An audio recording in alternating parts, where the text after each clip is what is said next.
C'est la journée mondiale du diabète. La maladie touche plus de 300 millions de personnes dans le monde. Le gouvernement ivoirien invite les populations à adopter des comportements sains.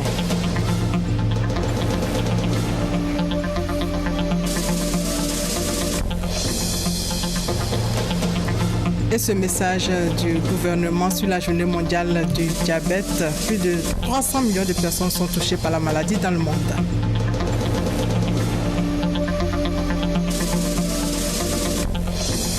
Ebola, bientôt un traitement. En tout cas, Médecins sans frontières commence les premiers essais en Guinée et au Libéria, deux pays touchés. Bienvenue à tous. On commence déjà par cette information, cette actualité. La CAN 2015 aura lieu en Guinée équatoriale. Nous reviendrons sur cette information dans cette édition. La première dame a récompensé les Miss mathématiques de 2013 et de 2014 des classes de 3e et de terminale. Dominique Ouattara a offert plus de 27 millions aux lauréates et c'était au lycée Sainte-Marie de Cocody. Viviane Aïmé. Tout doucement mais sûrement, la Société mathématique de Côte d'Ivoire est en train de faire naître l'esprit mathématique chez les jeunes collégiennes et lycéennes de Côte d'Ivoire. En témoigne l'intérêt croissant accordé au concours Miss Mathématiques institué depuis l'an 2000. Ce jeudi 13 novembre, les 12 lauréates des concours Miss Mathématiques 2013 et 2014 devaient recevoir leur prix au cours d'une cérémonie organisée au lycée Sainte-Marie de Cocody, lycée d'excellence qui compte 9 élèves au nombre des 12 lauréates. Marraine une fois encore de cette nouvelle promotion de jeunes mathématiciennes, après le parrainage qu'elle a accordé à la promotion précédente, celle de 2012, la première dame de Côte d'Ivoire, Dominique Ouattara, qui fait de la promotion des femmes un de ses credos. Également le président de l'Assemblée nationale, Guillaume Kibafori Soro, qui par sa présence discrète ce jeudi au lycée Sainte-Marie a démontré son attachement à la promotion de la femme et son soutien à l'action de la Société mathématique de Côte d'Ivoire. Au nom de la Société mathématique, le professeur Saliou Touré a rendu un vibrant hommage à la première dame de Côte d'Ivoire. Comme dit le poète, soyez bénis, Dominique Ouattara. Vous qui ne ménagez ni votre temps ni vos efforts pour inculquer à la jeunesse ivoirienne les idéaux de paix, de culture et d'excellence.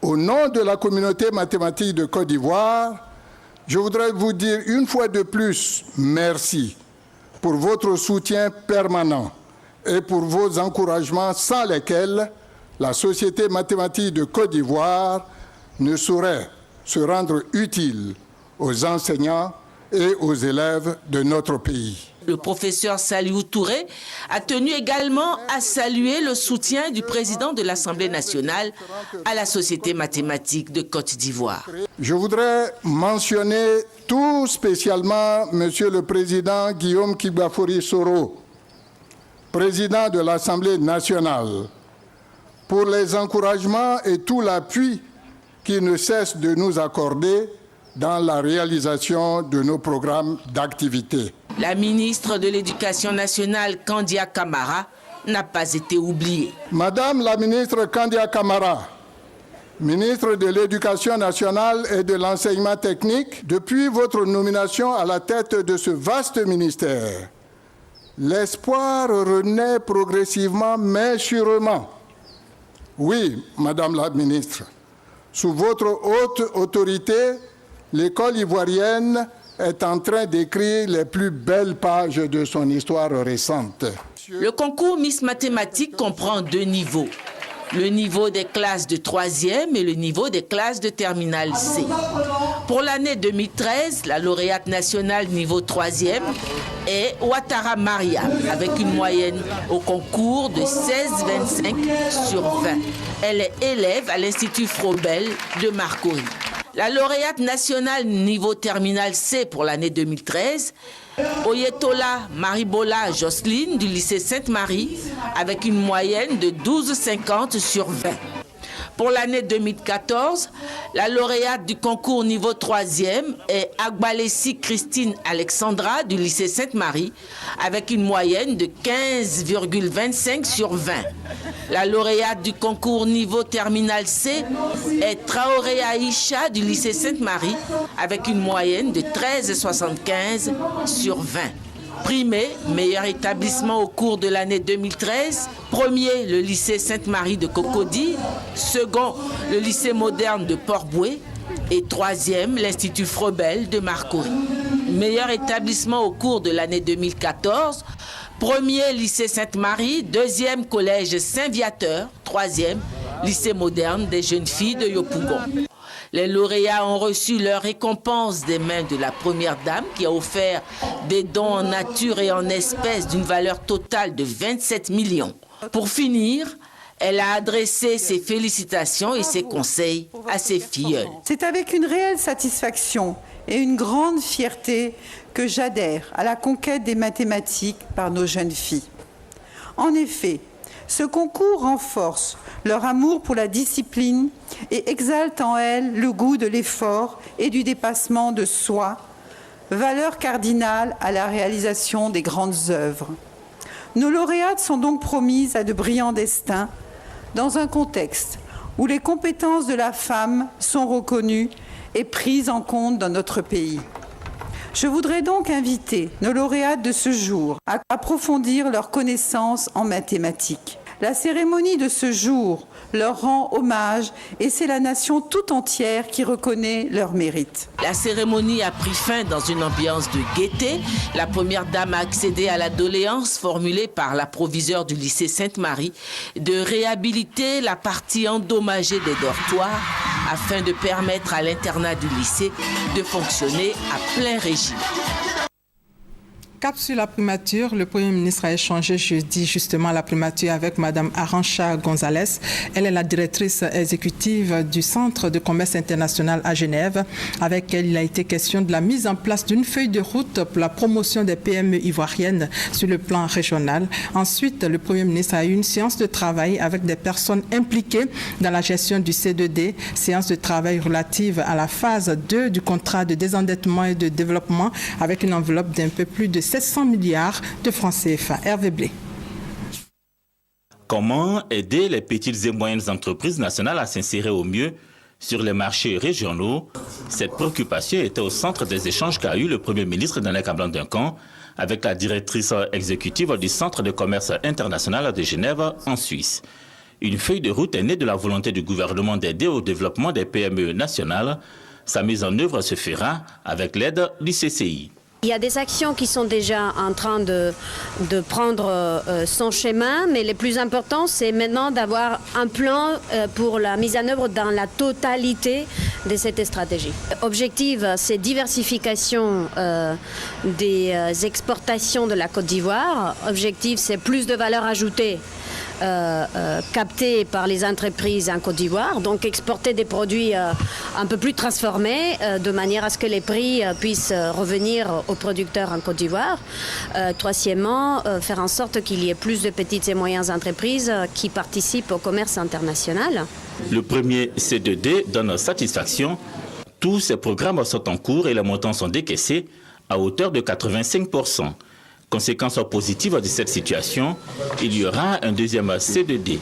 Cette réunion présidée par le Premier ministre marque la conclusion des 3 jours de travaux entre officiels français et ivoiriens pour la fixation du cadre du deuxième contrat de développement et de désendettement. Ce deuxième C2D sera d'un peu plus de 700 milliards, c'est-à-dire quasiment le double du premier C2D qui était lui de 413 milliards. Les 6 secteurs de concentration sont maintenus puisque nous sommes en vitesse de croisière. Il faut continuer ce qui a été lancé, ce qui a été engagé. Je rappelle ces 6 secteurs. Donc c'est éducation, formation, emploi pour le premier. Le secteur de la santé, le secteur du développement rural, le secteur du développement urbain dans lequel il y aura la décentralisation, le secteur des infrastructures, et un secteur donc consacré à la justice. Le contrat de développement et de désendettement C2D a été signé entre la République française et la République de Côte d'Ivoire le 1er décembre 2012. Le programme des Nations Unies pour le développement en Côte d'Ivoire va étendre son programme de dialogue ouvert entre les forces de l'ordre et les populations au niveau national. C'est un dialogue qui vise à créer une relation de confiance entre policiers et civils pour améliorer la sécurité des citoyens. Guy Roger Nguessan, Adama Kone. Forces de l'ordre et société civile autour d'une même table pour un dialogue ouvert. Le but est de favoriser une relation de confiance entre ces deux parties en vue d'améliorer la sécurité des citoyens. Nous, dans notre quartier, nous on collabore déjà avec la police. Nous avons des réunions mensuelles. Bon, quand il y a une urgence, le commissaire nous appelle. Et bon, si aussi un des membres du comité a une urgence, un constat, on appelle le commissaire et bon, on se donne les SMS et on fait passer le message et bon, la réunion se retient d'urgence. Cette collaboration, le programme des Nations Unies pour le développement PNUD la veut permanente. Après une phase pilote, le programme va s'étendre au niveau national.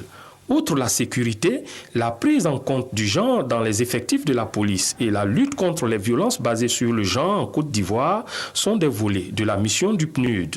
Dans chaque commissariat, on a un espace dédié pour accueillir les femmes et les jeunes filles qui sont victimes de violences basées sur le genre. Nous aurons aussi un renforcement des capacités des policiers hommes et femmes pour répondre aux besoins spécifiques de ces populations.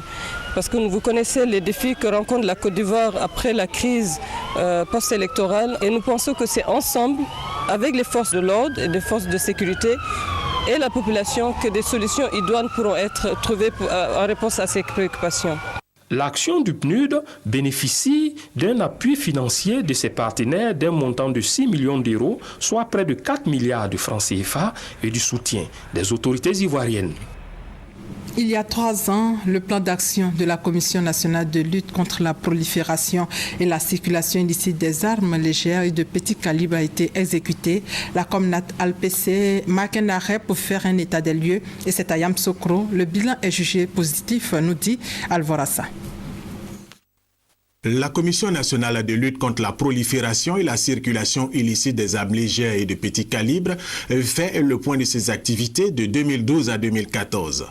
Les stratégies mises en place ont permis au niveau de la Côte d'Ivoire la réduction de la violence armée avec les armes légères, la sécurisation physique et la gestion des stocks d'armes et de munitions. Nous avons initié un ensemble d'actions en matière de réduction de la violence armée, donc de désarmement communautaire, ce qui nous a permis de collecter plus de 10 500 armes et plus de 382 000 munitions. Ces actions menées sont fort appréciées par les organismes et les pays qui ont décidé d'accompagner la Côte d'Ivoire dans sa lutte contre la prolifération et la circulation illicite des armes légères et de petit calibre. Le bilan est éloquent, je l'ai dit en termes de résultats immédiats, mais aussi sur les impacts que l'action de la Comnat, que l'action de la DDR. Je suis fortement impressionné par les résultats achevés pendant les dernières années et je crois vraiment que le gouvernement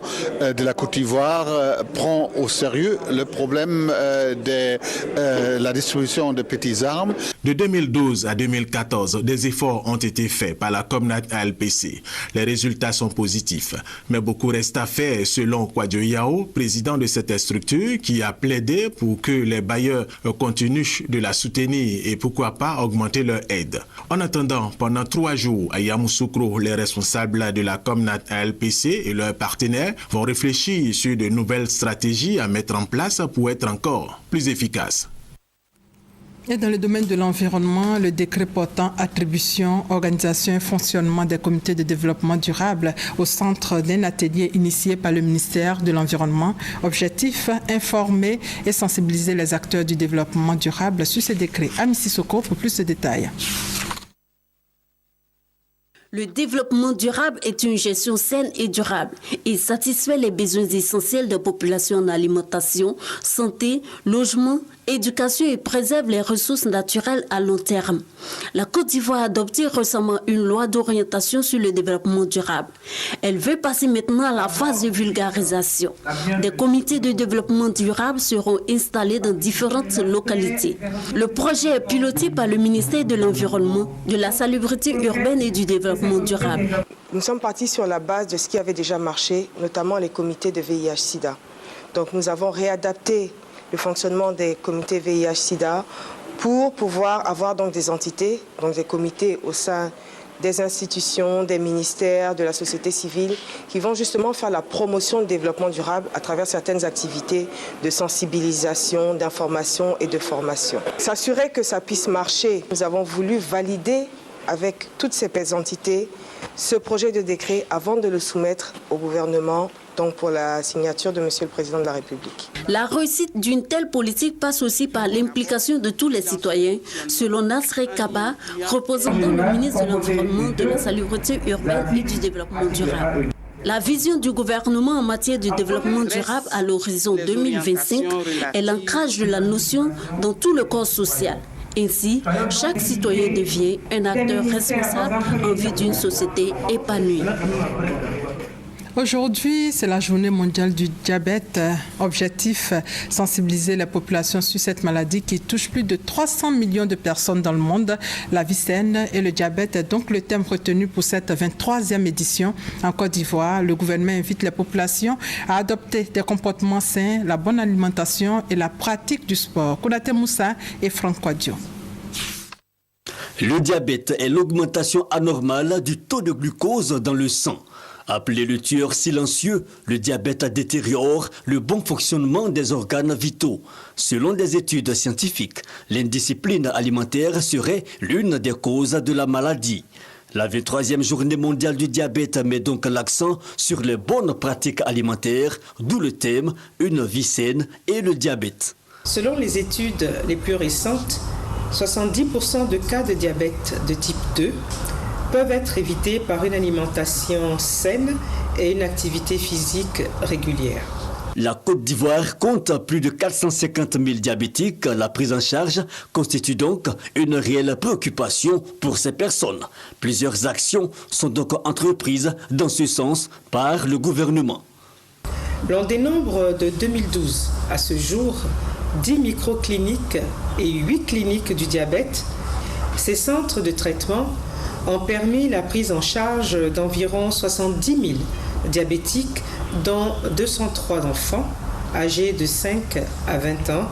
L'insuline, qui revenait jusque-là à 16 800 francs CFA le flacon, est aujourd'hui disponible à la pharmacie de la santé publique à 3 700 francs CFA. Le diabète, un véritable problème de santé. La majorité des personnes atteintes ignorent leur état de diabétique. La sensibilisation, une option efficace donc pour mieux informer les populations sur les risques de ce mal. Toujours en santé, l'organisation Médecins sans frontières a annoncé jeudi qu'elle allait commencer les premiers essais de 3 traitements cliniques de la fièvre hémorragique Ebola dans 3 de ses centres en Guinée et au Libéria. Des essais qui visent à trouver une thérapie efficace, a précisé l'ONG, avant d'ajouter qu'Ebola tue aujourd'hui entre 50 et 80% des patients atteints. Pour être complet sur le sujet, disons que le Libéria a levé l'état d'urgence instauré en août pour lutter contre Ebola. Cela fait 1 an que la journée internationale de la fin de l'impunité pour les crimes commis contre les journalistes a été instituée par l'ONU. Une journée pour sensibiliser les pouvoirs publics et la société civile pour que cessent les atteintes à la liberté de la presse. Le point de la première édition de cette journée célébrée en Côte d'Ivoire avec Roger Appé et Léon Bron. Cette image est celle du journaliste franco-canadien Guy-André Kiefer, disparu en 2004 dans des conditions non encore élucidées. C'est un exemple parmi les 700 cas de crimes contre les journalistes enregistrés la décennie dernière au monde. Au moins 60% de ces crimes, selon l'UNESCO, qui en dénombre déjà 100 pour cette année 2014, n'ont jamais connu de procédure judiciaire. L'institution réclame donc la fin de cette impunité, à la clé le rôle des professionnels de l'information dans la société.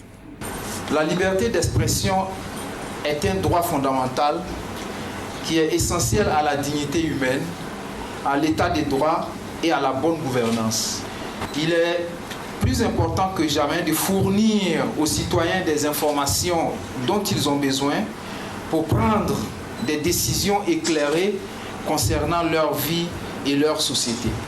Ce rôle du journaliste pour la ministre de la Communication est bien compris par le chef de l'État et son gouvernement. Afoussiata Bamba Lamine en veut pour preuve l'arrêt des poursuites contre journalistes décrétées par le président Alassane Ouattara et les dispositions en cours pour protéger ces travailleurs du secteur de l'information dans l'exercice de leur métier. Au niveau du ministère de la Communication, avec évidemment l'appui du gouvernement, nous avons mis en place un numéro vert qui permet donc à n'importe quel journaliste qui exerce son métier dans ce pays de pouvoir appeler pour que dès lors qu'il a des difficultés, qu'il se sent persécuté, il puisse actionner ce numéro-là pour signaler effectivement toute tentative contre sa personne et mettre les services sécuritaires en branle pour qu'on puisse l'aider. N'empêche, les journalistes et autres professionnels de la communication s'imposent le professionnalisme. Ils espèrent une société civile forte et un appareil judiciaire non corrompu, condition selon eux pour que cessent les atteintes contre journalistes et l'impunité de ces crimes. Et la liberté d'expression au centre de la 6e édition du festival Ciné Droit Libre qui se tient en ce moment à Abidjan. Une cérémonie organisée à l'Institut Goethe dans la commune de Cocody, Serge Gongoumé. Promouvoir les droits humains et la liberté d'expression, c'est l'objectif du concept dénommé Ciné Droit Libre. Un festival qui est à sa 6e édition à Abidjan. Projection de films engagés dans la dénonciation des abus de pouvoir et des injustices sociales constituent les programmes de cette rencontre de 4 jours à Abidjan. Le festival Ciné Droit Libre est organisé par la structure Ciné Connexion en partenariat avec l'Institut Goethe. C'est un festival de films qui est né d'une censure. Nous nous sommes positionnés dans l'usage de la vidéo, du cinéma pour promouvoir les droits humains et l'association de plusieurs arts. Un festival de films sur les droits humains et la liberté d'expression. Sa vocation, c'est de faire la promotion des droits humains à travers le cinéma. Le principe du festival est simple, c'est un film, un thème, un débat. C'est-à-dire que nous faisons des projections de films juste après, c'est suivi de débats en présence souvent des réalisateurs et d'un expert. Innovation pour cette année, l'institution d'un village du festival et l'extension des sites d'animation à plusieurs communes, dont Cocody, Abata, Bengéville et Yopougon. Occasion pour le public de découvrir des films engagés. Parmi ces films, un documentaire sur la crise du Rwanda intitulé « 7 jours à Kigali, la semaine où le Rwanda a basculé ». Des artistes de renom dont le comédien ivoirien Zongo et le célèbre interprète des chansons de reggae au Burkina, Kamska. La 6e édition est placée sous le parrainage de l'écrivaine ivoirienne Véronique Tadjo et bénéficie du soutien de l'UNICEF, des ambassades du Canada et de la France et de l'organisation Children of Africa. Depuis 2 ans, la convention de la société civile ivoirienne est secouée par une crise interne. En juillet 2012, l'élection du coordonnateur, Christophe Kwame, à la tête de l'organisation n'avait pas été reconnue par Sidiki Bakayoko, qui s'était également proclamé comme élu à la suite des élections. La situation a paralysé le fonctionnement de la convention depuis plus de 24 mois. Après cette longue durée d'opposition, les 2 parties décident enfin de faire la paix pour une convention de la société civile unie et forte en Côte d'Ivoire. Douad Lazer. Chaude poignée de main, les membres de la Convention de la société civile ivoirienne, en désaccord depuis 2 ans, renouent avec la paix. En juillet 2012, l'élection de Christophe Kwame, coordonnateur actuel de la Convention de la société civile ivoirienne, avait fait l'objet de contestations par le candidat Sidiki Bakayoko, qui s'était aussi proclamé vainqueur à l'issue des élections. Une crise qui a causé des perturbations dans le fonctionnement de l'organisation. Pour une convention de la société civile ivoirienne forte et rassemblée, les 2 adversaires mettent fin à leur divergence. Après 2 ans de bataille, nous nous sommes rendus compte que les enjeux sont ailleurs. Et sur cette base-là, nous avons décidé d'aller à la paix. Nous avons des projets sur la réconciliation et il n'est pas question pour moi de prendre en otage les organisations membres. Le rôle de la Convention, ce n'est pas un problème d'intérêt, c'est pour défendre les sans-voix. Si nous qui avons la chance d'animer cela et qu'on ne s'entend pas, à un moment donné, il faut avoir une certaine hauteur de vue et puis aller ensemble. Et moi, je suis content cet après-midi de retrouver mon jeune frère et je peux vous promettre, rien ne va nous arrêter. Dans quelques semaines, la Convention de la société civile ivoirienne va procéder à l'organisation d'un congrès unifié afin de désigner un nouveau coordonnateur. Et la paix célébrée demain, en prélude à cette journée, la Fondation Amadou Hampâté-Bâ, en collaboration avec le bureau de l'UNESCO, a organisé des activités publiques de paix sur le thème « Engagement pour un vécu quotidien dynamique de la paix ». Reportage Christelle Nda et Serge Gongomé. La paix n'est pas un vain mot, c'est un comportement, disait le sage Félix Houphouët-Boigny, premier président de la République de Côte d'Ivoire. Amadou Hampâté-Bâ, quant à lui, disait « Ce qu'il faudrait, c'est toujours concéder à son prochain qu'il ait une parcelle de vérité et non pas de dire que toute la vérité est à moi, à mon pays, à ma race ou à ma religion. » Des citations issues de deux Africains qui, durant leur vie, ont marqué le monde et leurs collaborateurs par leurs engagements et leurs recherches effrénées de paix. Le président Houphouët-Boigny, la neutralité et la paix, parce qu'on connaît toutes ces formules sur la paix. La neutralité, pour lui, c'était un élément de paix, un moyen d'aller à la paix, de rester en paix. Le vieux Hampâté-Bâ, lui, c'était la compréhension, l'écoute de l'autre. Et avec lui, on apprenait beaucoup, toujours. Cette cérémonie donc, pour rappeler les qualités de ces deux grands hommes de paix, en prélude à la célébration de la Journée nationale de la paix qui aura lieu le 15 novembre prochain. Une ode à la paix, une table ronde ainsi que la construction d'une mosaïque de la paix sont les actions menées au cours de la rencontre. Les Ivoiriens sont héritiers d'une longue tradition de paix inculquée et léguée par le président Félix Houphouët-Boigny, qui était avant tout, comme les témoignages nous l'ont montré, un grand humaniste. Parce qu'en réalité, au fondement de nos valeurs de civilisation, gisent des valeurs de paix. La paix, c'est une construction permanente. D'abord, la paix intérieure avec soi-même et la paix avec les autres. Soyons des frères réunis. La Fondation Amadou Hampâté-Bâ existe depuis 2008 et a pour mission la préservation du patrimoine écrit et la promotion de la science, de la culture et de la paix.